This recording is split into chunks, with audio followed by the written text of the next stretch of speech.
صباح الخير. مين فينا ما نفسوش في طبق بليلة باللبن كده على الصبح والجو تلج؟ بنبقى محتاجين جدا طبق البليلة. قد ايه هي مغذية وبتبقى قد ايه هي لذيذة، خصوصا لو باللبن وعليها شوية قرفة ومكسرات. عندنا هنا حوالي كوبايتين قمح، انا غسلاهم ونقعاهم قبلها ب6 ساعات. هنحطهم في حلة على النار، ونحط عليها حوالي معلقتين كبار من الرز المصري، وننزل عليهم بالمية السخنة زي ما انتوا شايفين. هنقلبها تقليبة حلوة كده ونسيبها على النار لحد ما يستوي معانا القمح. انا خلاص هنا بعد حوالي ساعة ونص او ساعتين القمح استوى معايا. انا بحب اسويه كويس جدا.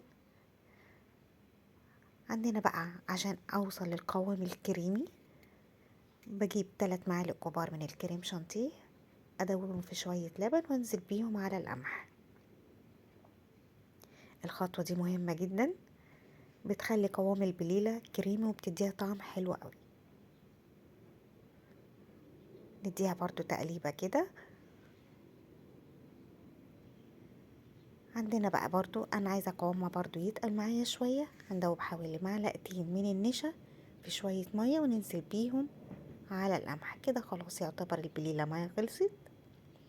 ننزل بقى ببقية اللبن. الكوبايتين بياخدوا حوالي كيلو من اللبن حسب الرغبة،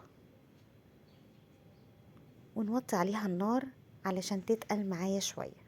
وطبعا بنحط السكر، دي تبع الرغبة برضو زي ما انتوا عايزين.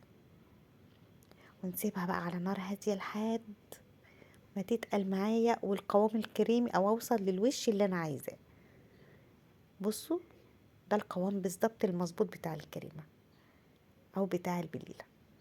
اصبها بقى وابتدي اشربها. صدقوني حلوة جدا، وطبعا ما بنستغناش عنها في الشتاء. لازم اديها رشة القرفة، ولو عايزين مكسرات عايزين جوز الهند، دي حاجة اختياري. يا رب تكون الوصفة عجبتكم. كان معاكم سوسن سليمان. باي باي.